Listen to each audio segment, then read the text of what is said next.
It's my understanding that like Anheuser and Miller wanted to keep the small beer companies out of business. Am I naive or wrong about that information? Um, no comment. That's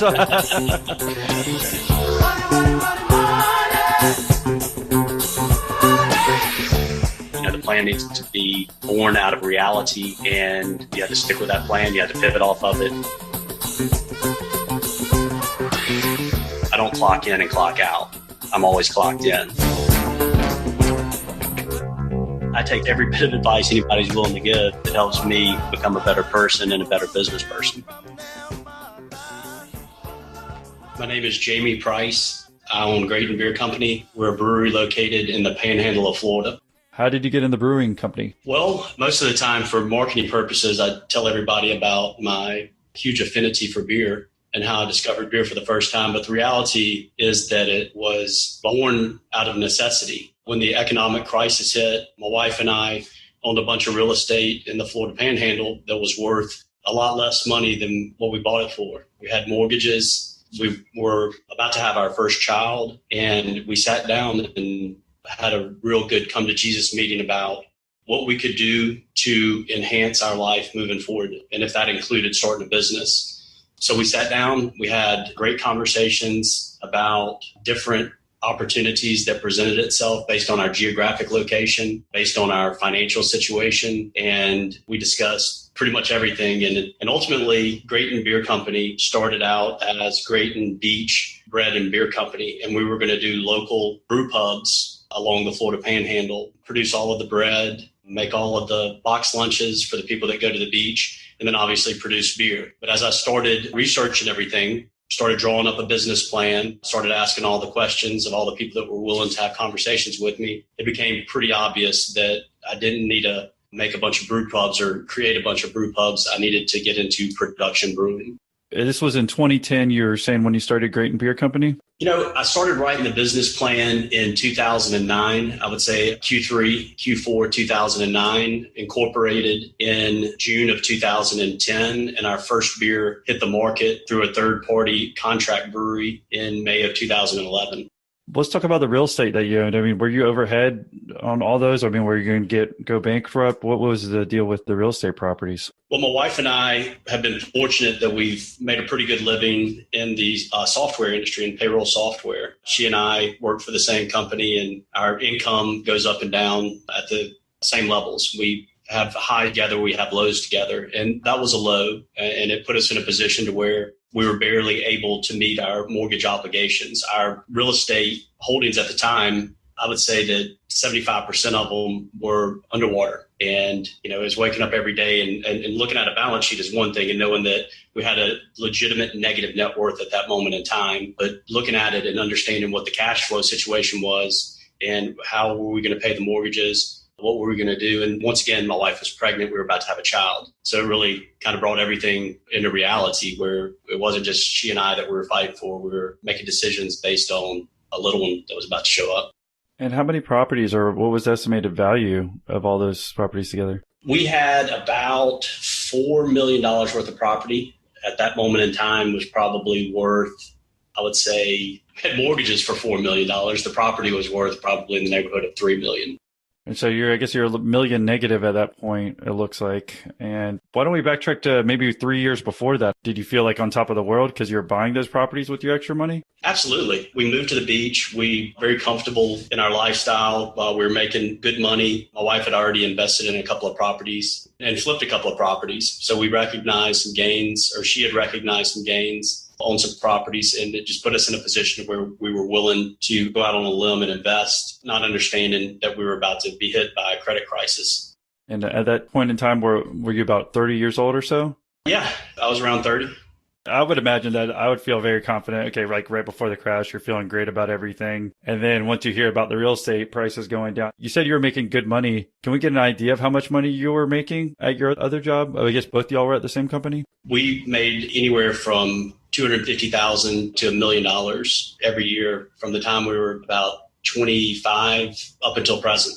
I could see that. I feel very successful at that point in time. And then after you got done making this money and then the downturn hit. What was your reaction? How were you feeling? Talk to us about a little bit about thinking about starting a beer company. What emotionally did you feel like? Did you think you could actually make it through that? Well, a lot of people have had experiences in fluctuations in the economy, and being 30 years old, I'd never really paid attention to it. I hit that point of making enough money to where we lived in a nice house, we were driving nice cars, we were able to go on the vacations that we wanted to. We felt very lucky to be in the position that we were in. We felt like we had fought to get there, and we were definitely peaking when we started moving towards the real estate side as a stream of income for us. We felt very confident because the market that we were in was growing pretty quickly. We're in a resort destination. So we felt comfortable with that. At the same time, being a destination location, most of the people that visit where we live are on vacation. They feel great. They're happy. They're spending money. It's an incredible environment to be in. People ever get a chance to live in a resort community, it's actually pretty exciting because you're surrounded by people that are on vacation and peaking in happiness all the time. So we felt real good about where we were. We thought we were living the American dream, moving down the right path.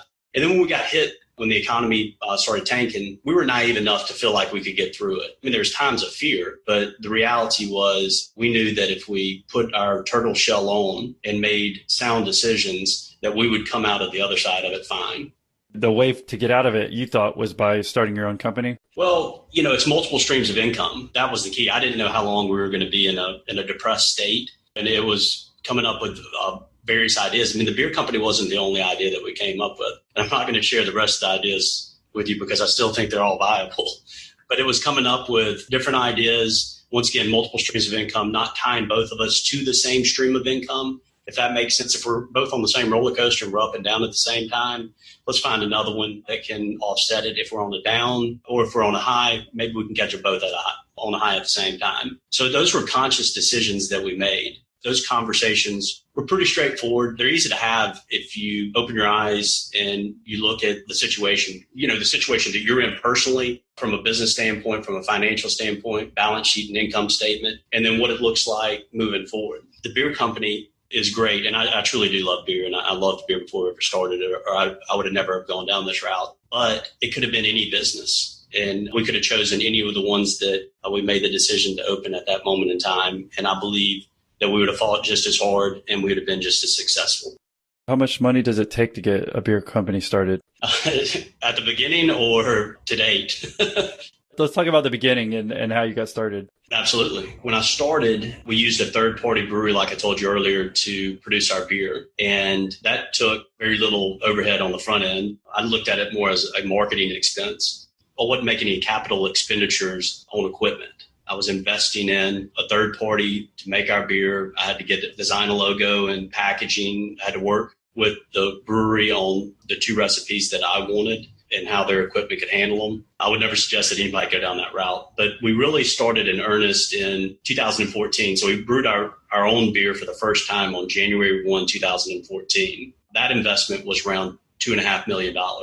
So we had to buy all of the equipment to brew the beer, all of the equipment to package the beer in bottles and kegs. We had to do a lot of retrofitting in the building. That was the big leap. And we used the contract. This is a great lesson for everybody, is we dipped our toe in the water to understand the industry, to understand what it looked like if we actually made the big investment and started producing ourselves. And we spent the first couple of years really honing our skills, our understanding of the industry. And once again, not only for the justification, but to make sure that we were making the right decisions when we did start our own brewery.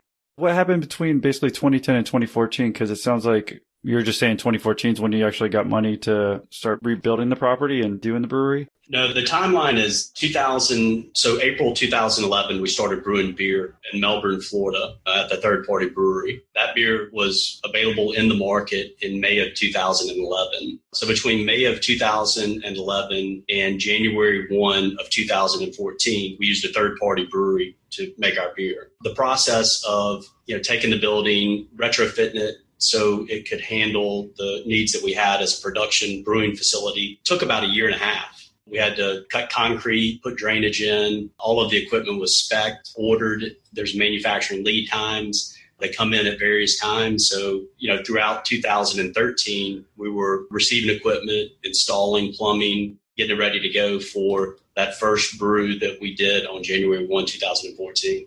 Did you have issues, like I imagine, with the third-party brewery? Well, we had issues with quality more than anything else. They didn't produce the most consistent and high quality beer that was in our parameters. But we were, in that process of testing the market, we had established relationships with retail partners where we had to service them and probably made some concessions on the consistency that we would never do today, just so we could make sure that, once again, we were servicing the market that we had built. And I mentioned it earlier, and I think I want to say it again, is that the process of us being with a third-party brewery taught me a tremendous amount of what to do and what not to do. I would say that, not letting a beer go out our door that doesn't meet our specifications is something that is absolutely a number one at our facility now. What not to do? What would you not do? I guess same thing, but is there any other tips of what to do or what not to do when you're looking for a third-party brewer? Well, I would never use a third-party brewer unless I controlled the entire process and I had my own employees at that brewery. I wouldn't use them because there's just so many variables that go into the process, the scientific process of taking grain to glass to making it a beer, that I don't trust anybody except the people that I've surrounded myself with.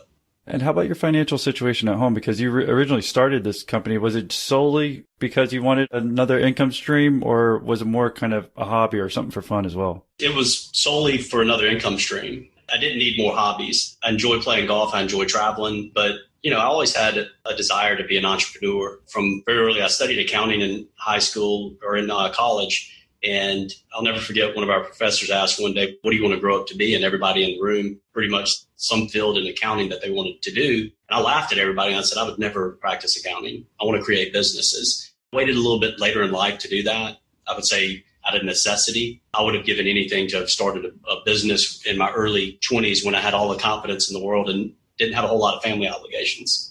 At home, were you feeling pressure financially, or were y'all still okay? Had you been making it through the downturn with real estate? Because I just want to know your pressure to make something successful here. Were you making money right away?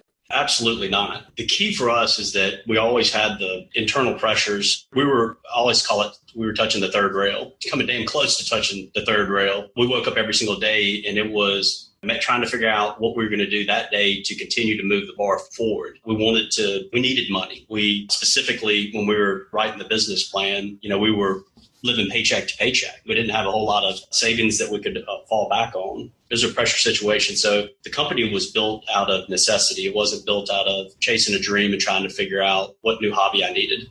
And how long did it take to actually make money? Well, we started making money immediately. 2014, we produced enough beer and sold enough beer to eclipse the $1 million mark in year one in revenue. We lost money. Our net income was negative, but we had generated the positive momentum. In the business plan, when I wrote it, I was pretty conservative on my estimates, and I wrote it with my eyes wide open and understanding that we were going to lose money the first couple of years. Well, what do you do when you lose money and you don't have extra money? Well, when we put the capital structure in place that included all of the equipment, it also included the overhead that we would need to go from startup to profitability. So we padded the bank accounts. And when I looked at it, I always knew that it was great to have big balances, but I knew that those balances would go down pretty quickly. We had enough runway to where we could get from startup to profitability. And at this time, were you doing this full time, or did you still have the other job with your wife? We still do that. The software business is another stream of income for us. So we spend time on that. The brewery is full time. I mean, it's way more than 40 hours a week. But the way that I operate, I guess, is that, I don't clock in and clock out. I'm always clocked in. If you take all the hours that I'm awake during the week, the bulk of those are spent working in some form or fashion as it relates to my businesses. She didn't work with Great and Beer at all. She was still doing, I know you said it's still there. Does it sound like you work part-time still with the software company? I do. She works full-time. Her involvement with the brewery is, she would say that she's a massive asset to the brewery, but the reality is she only consults when I ask her questions. I'm just trying to think, when was the first year you were actually able to make net income and I guess have all this hard work kind of come into fruition? Well, this year's the first year we were profitable. We've been break even the last 2 years, and this year we are busting into net income, and with the next year being a real banner year for us. We've already run our 2018 budgets, and I'm real excited about it. I'm excited about the future, excited about the growth that we're expecting. I'm excited about the addition of another stream of income to the brewery that we're adding. There's a lot of different things that we're excited about. Was there a point in time you ever wanted to give up? Because it sounds like, to me, it might be difficult to keep going, even if you're seeing growth, in your company, but if you're not necessarily like getting the net income to come home after putting in all those hours. No, we've exceeded all expectations from the business plan. That's the key. Once again, there's a lot of keys, but how I mentally keep up with the daily grind is that I wrote the business plan. I've studied it. I vetted it pretty hard, and I ran all of the financials and the projections. Some things we've hit on, some things we've exceeded, and some things we've fallen short on. But the reality is there was a set of expectations on the front end that we were going to have to go through a downtime to get to the high time. I call it the fulcrum. We're on that fulcrum right now, and it's tilting in our favor on the net income side. So we're extremely excited about that. And what we're doing is nothing that wasn't expected. So if you go into a situation like we've been in the past and that we're in now and that we're going to be in the future, as long as the expectations are set on the front end, then it makes waking up every single day and fighting for that prize or whatever that prize is, or profitability or growth, it makes it pretty easy. I make decisions every day that I had no idea that I would have to make. But the reality is we measure it at the end of every year, what the bottom line looks like. And if the bottom line is close to what the expectations were, then it's a thumbs up from me. So I don't get down. I've never found myself in this business saying, I want to walk away from it. Or what if I sell it tomorrow and move on? I don't think about that. I wake up every single day and absolutely take on the tasks that I have and try to be the best that I can be.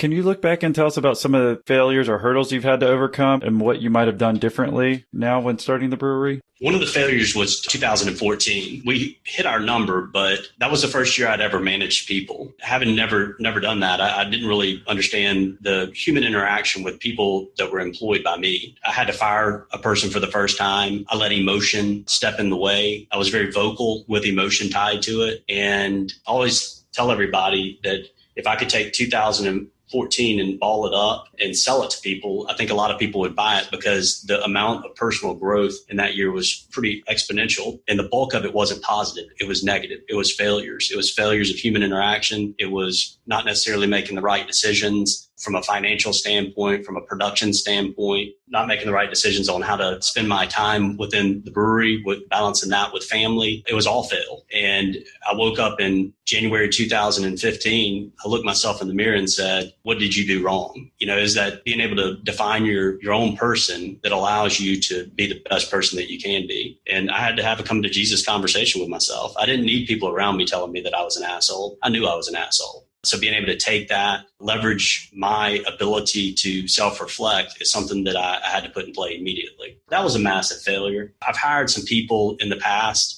that I knew weren't right candidates for big roles within my company. They came in and they created a toxic environment. I didn't necessarily think that they would cause a toxic environment, but I knew that the signs were there. The telltales were pointing in that direction. Ultimately, I hired people that were bigger assholes than I was, drove the culture of our business down. And specifically in our industry, we're a production facility. We're a manufacturing company that has a consumer good. It's not necessarily services based, but it is something that I believe ultimately should be driven by a very positive attitude. I think that plays out in everything that we do, from packaging to naming beers to how wholesalers view us, how retailers view us, and how consumers view us. I believe it's that personal interaction. And I hired assholes.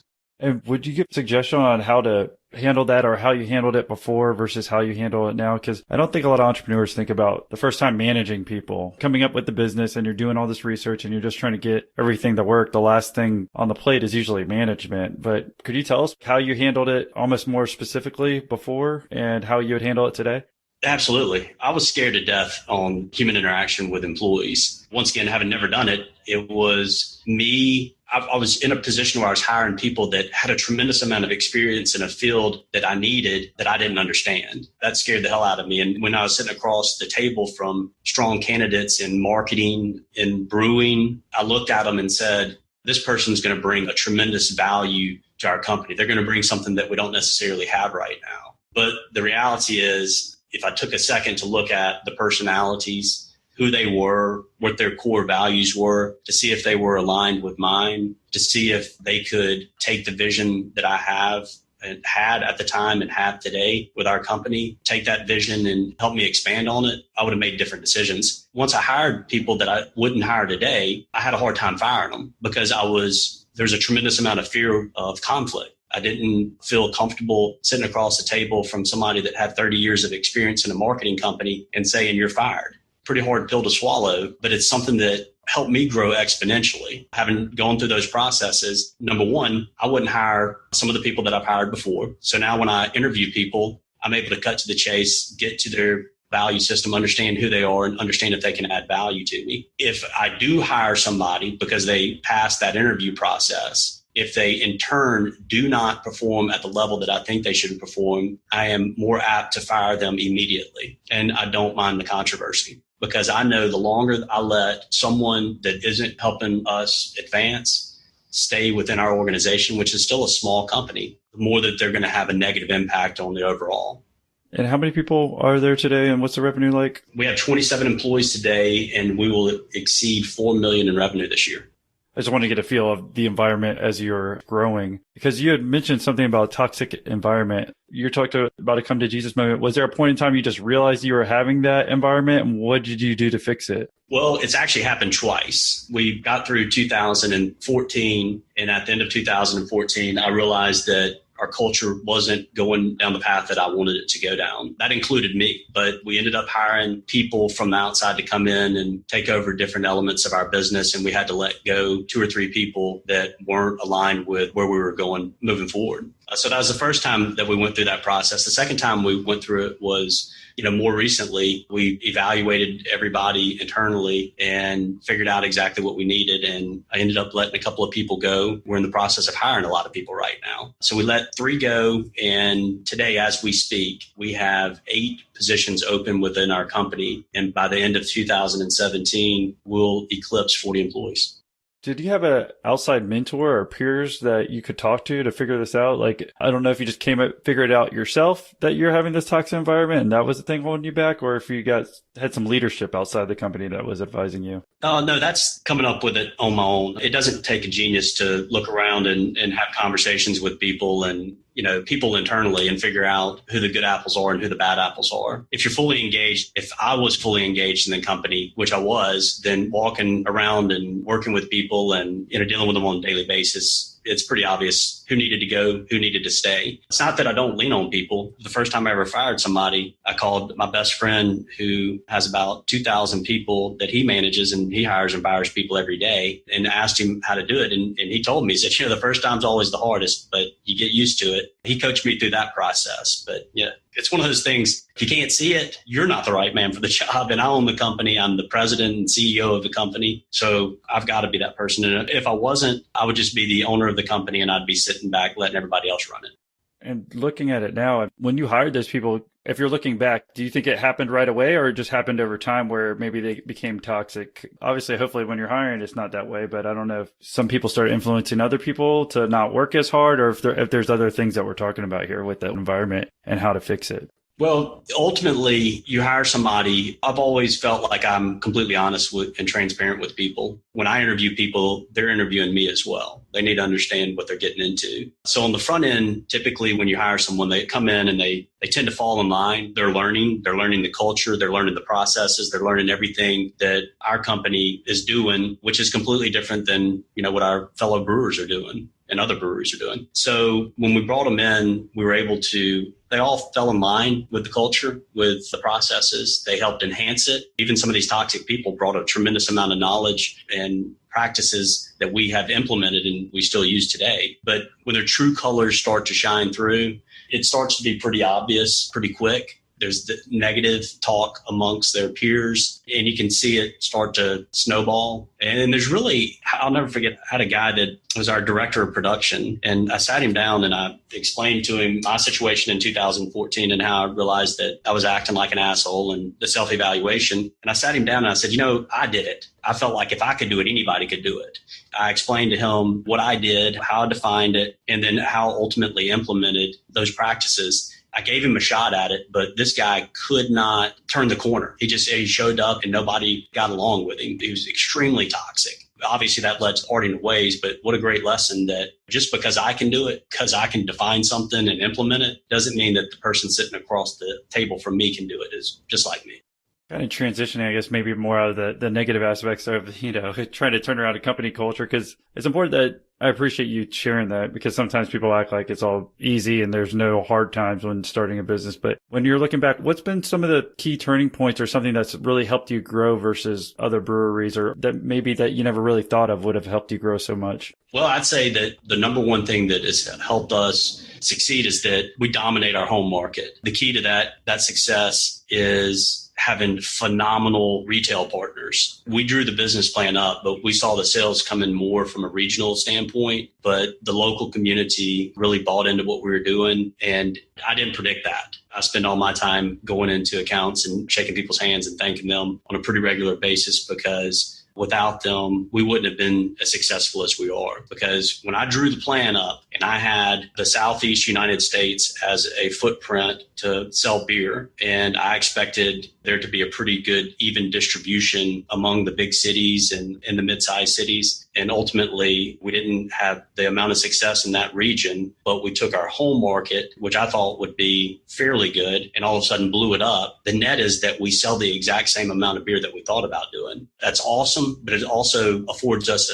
a tremendous challenge where we're currently enhancing our distribution network, our go-to-market strategy in our entire territory, which is the Southeast United States.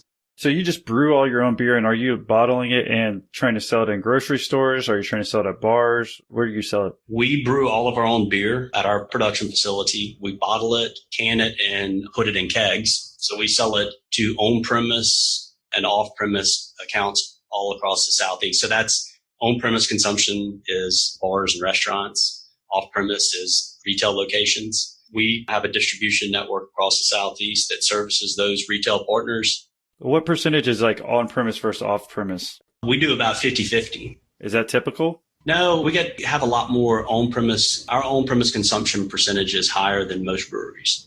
I guess you had no background in this. What's been the biggest challenges of trying to get in these, I guess, grocery stores or on-premise facilities? Well, I would say that I don't think that we have abutted a whole lot of challenges on that, because we have sold 100% of our production capacity up until this year. We accidentally going out and dominating markets and retail partners. We didn't really set it up to say we need to go have a long conversation with a big box retail chain and figure out how they're going to carry our beer. We just backed into them carrying our beer. Now that we have production capacity that is pretty great, we're more focused now on the proactive approach to go to market. And I wanted to tell you this when I thought about this interview. I thought it was a pretty interesting piece that you need to understand. I think your listeners would want to understand is we have two streams of income at our facility. One is through our distribution network, which is once again the Southeast. Through that distribution network, we hit retail accounts. The other is we sell beer directly to consumers at our tap room, at our production facility. And then we're adding a brew pub in 2018. So in Q1 2018, our brew pub is going to come online, which adds another stream of income. But on the production side, that's what we're working right now on enhancing, being able to clearly communicate with our wholesalers, our retail partners, and ultimately our consumers. That's an exciting area of our growth strategy. So the proactive approach now working with retail partners falls directly in line with that.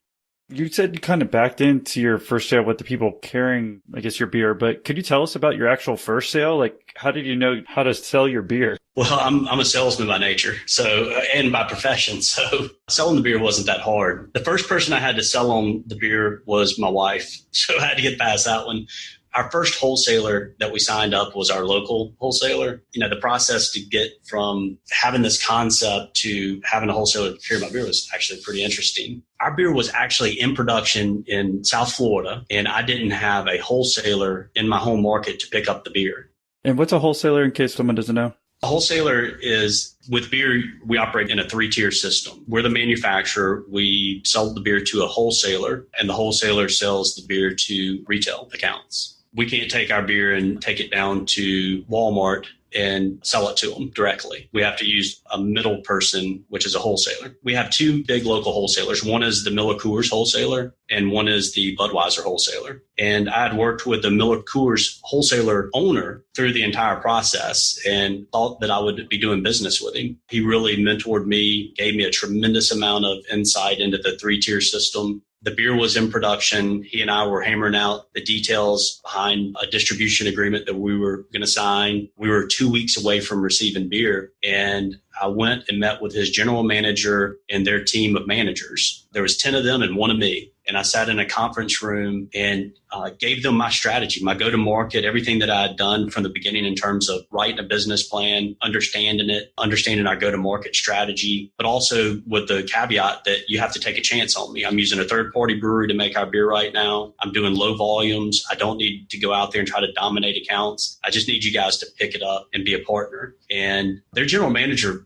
he freaked out. I mean, he started rubbing his head, turned red. We were about 30 minutes into the meeting, and I'm sitting here trying to sell them on this concept of going out there and selling my beer. I had 120 barrels of beer that were in production, that was in fermentation, that was about to get bottled and kegged and shipped up to him. And he looked at me and said, I just can't do it. I'll never be able to sell the amount of beer that you're sending me right now. I thought that his short-sightedness, being at the top of his food chain, being the general manager, would ultimately lead to us not being the best that we could be in the market. I needed a wholesale partner that believed in us. I told him I just stopped the meeting. Once again, I'm in the middle of a sales pitch. I stopped the meeting and say, hey, guys, I honestly don't think that we need to have any further conversations at this juncture, and cut the meeting off, walked out of the building. And the first phone call I made was to the owner of the distributorship and got his voicemail and asked him to give me a call back. The second phone call I made was to the other distributorship, the one that I currently use, and said I'd never met anybody there. And I told them, you guys have never met me. I need to talk to the person that makes decisions on what suppliers you guys pick up. And I got their president and he said, we'll come over and meet with you at our other warehouse and have a conversation about what you're doing. I met with him and he said, where do you stand right now? And I said, I have 120 barrels of beer that are on their way in a week now. I need a partner. And we hammered out an agreement in 2 days. Now that distributor this year in 2017 will make over $2 million in revenue from us. And next year, he'll eclipse $3 million in revenue from us. It worked out for him. It worked out for me. You don't actually necessarily need a wholesaler to go to the distributor. Am I missing that? I guess maybe I lost you between wholesaler and distributor. Okay, I'm sorry. A wholesaler and a distributor are the same thing. Oh, okay. Gotcha. So it's just another one. Okay. So there's other ones other than Anheuser-Busch and Miller. So absolutely. There's independents out there. You know, Anheuser-Busch, the manufacturer, is not Anheuser-Busch, the distribution network or the wholesaler. Those are third parties that own those. Budweiser makes their beer in, I think, 7 locations in the United States. They ship it out to their wholesalers, which are independently owned, and those people are responsible for ultimately distributing that beer to retail accounts. Well, it's my understanding that like Anheuser and Miller wanted to keep the small beer companies out of business. Am I naive or wrong about that information? No comment. That's what... I've got 3 children, man. I don't need any. I don't need any Blackhawks flying around my house right now. Because I'm in Jacksonville, Florida, and I know there's some local breweries here that I've just heard through the grapevine. I think I've heard about laws or whatever to try to keep more. That's funny. That's pretty funny, man. I'm sorry to interrupt you, but yeah, no, there's a lot of common ground, but there's a lot of disagreements on the state and federal level. We spend a lot of time being based in Florida. We spend a lot of time in Tallahassee lobbying for things that are in our favor. And then in DC, we have a national organization that lobbies for us up there. Anheuser-Busch, Miller Coors, or InBev, and Miller and Molson and everybody else. There's consolidation and selling all the time. Ultimately, the producers of beer, the wholesalers of beer, and then the small producers of beer like ourselves, we always have different ideas of what we think should happen. So yeah, they don't like us. I mean, we're a threat to their brands. I mean, you know, big beer isn't growing right now. Small independents, breweries like myself are growing. We're starting to take a bigger chunk of the market share. We're a threat. That's the reason they buy. That's the reason that they buy people like us, in order to take on the brands, sell them, or kill them. And then from a wholesale standpoint, they don't want us to have self-distribution. They don't want franchise reform. And the main reason is because they want us to sign a contract that is in perpetuity, that makes us forever theirs. And they don't want us to do self-distribution because that breaks away the three-tier system, which could ultimately open up the possibility that InBev or Miller could take over their distribution network. And I'm just trying to think. So what's the percentage of small brewery to maybe Anheuser or the Miller as far as beer consumption? I think the national average is 13% today. In the Southeast, it's 3%. That's the reason that I love our playing field, because we have a tremendous amount of growth potential between that 3 and 13%. So nationally, you're saying most small breweries is 13%, but Southeast is... Yeah. Small independents are 13%. They call them domestics, but domestics and imports make up the 87%.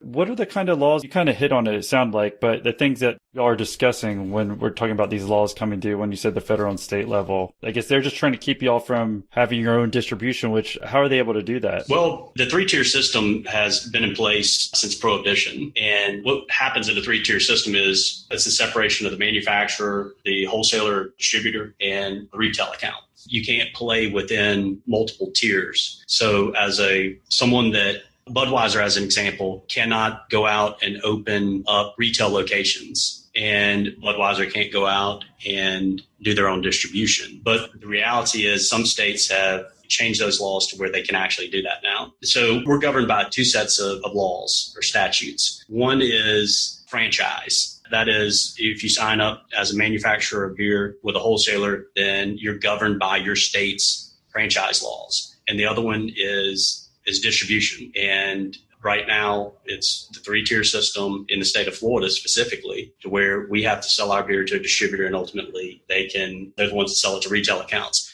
Now, the one loophole that we do have is that we have the ability to sell beer through our tap room, and then we're also building a brew pub, so we'll have the ability to sell it through there. These are areas that scare the wholesalers. The main reason is because if it starts breaking down the three-tier system, then it's a big threat to them. In other words, if I open up a brew pub right down the road from us, and I can take the beer that we manufacture and I don't have to send it to a wholesaler, I can send it directly to my brew pub and sell it there. And I can manufacture beer at my brew pub, and I can take all that beer and sell it directly to the consumer, then I've eliminated the wholesaler.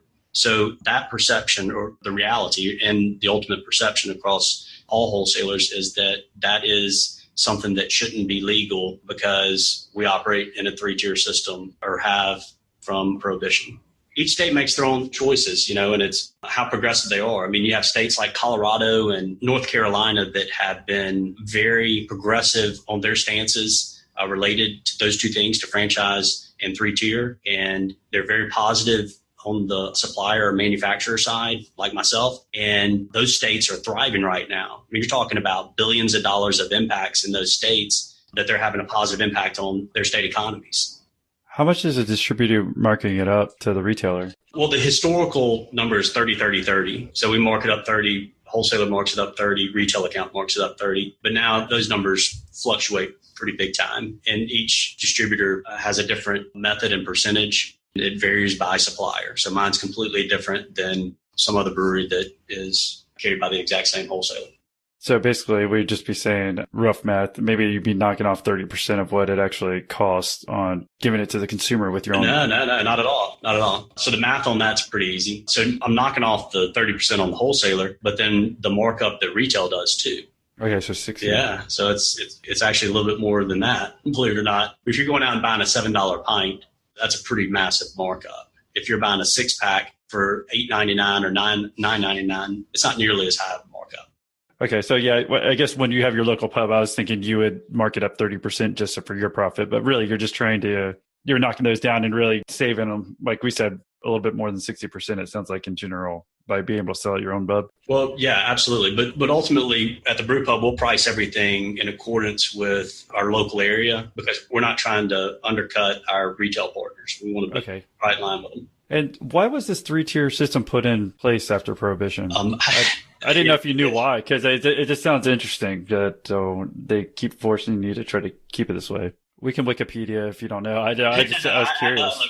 I know I don't necessarily agree with it. Ultimately, this is a little known fact. The alcohol in the United States is governed by the Treasury Department. We're not FDA. It's all about the money. And ultimately, if you chase the money down, that is the origins of the three-tier system. Now, the argument that our opponents on the state level or federal level, their argument is completely different. It's more of a moral three-tier system as opposed to a financial three-tier system. All right. Well, for those of us who didn't know much about brewing, which is me included, that's a lot of knowledge. I think the last 15 or 20 minutes. So I appreciate you walking us through slowly on it. But looking back basically on your entrepreneur's journey, is there any last thing that you'd want to leave the listeners with as far as if you were starting your own brewery or own company, kind of, I guess just in general, the most important things looking back? Absolutely. I mean, number one is, have a great plan, but be ready and willing to pivot off of that plan, being able to recognize where you are at that moment in time and make sound decisions for your future. I think that's paramount. I mean, you know what they say about best laid plans. The other thing is just to make sure that the capital is in place. A lot of companies start thinking that they're going to jump into it. They're going to be profitable in year one. They're going to be rolling. I got getting the Bentley in year 3, flying private in year 4. But the reality is that, the plan needs to be born out of reality, and you have to stick with that plan. You have to pivot off of it, but you have to make sure that the money's there to get you from startup to profitability. Well, thank you again for coming on. Is there any question that I should have asked that I didn't now looking back as well?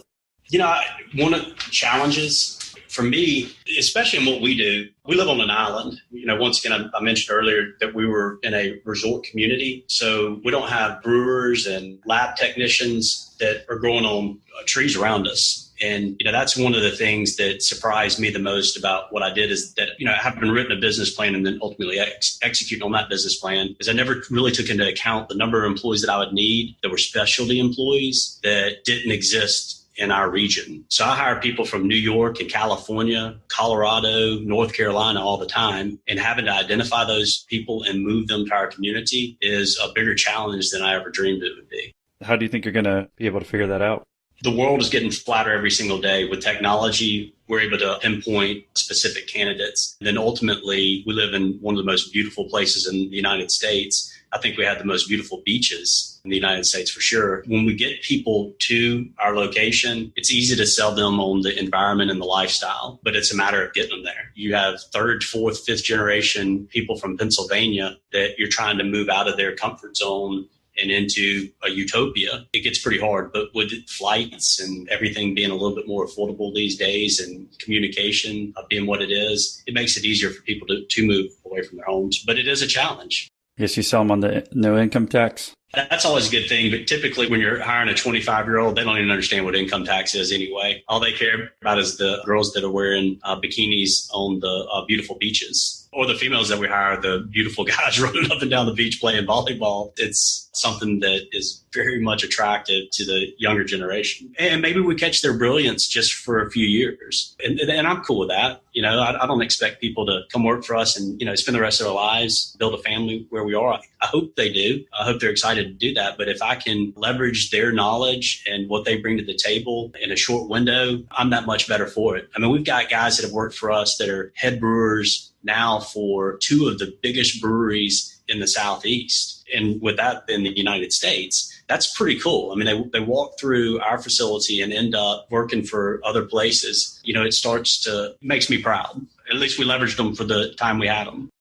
No, it makes sense. And you're obviously a salesman. You need to know how to sell those guys on how to get down here. I guess I was going to say, if someone was looking for a job or wanted to say thank you, what's the best way for them to reach you? Well, the easiest way is info@graytonbeer.com, and that's GRAYTONBEER.com. That's our catch-all, and everything that comes in there that is directed towards me gets sent over. So yeah, I'd love to hear from people if they're looking for jobs, if they have family members, hell, if they have any advice. That's one thing is I take every bit of advice anybody's willing to give that helps me become a better person and a better business person.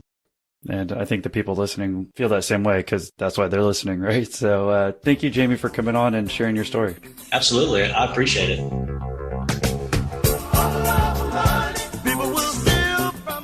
Thanks for tuning in to this episode of Millionaire Interviews.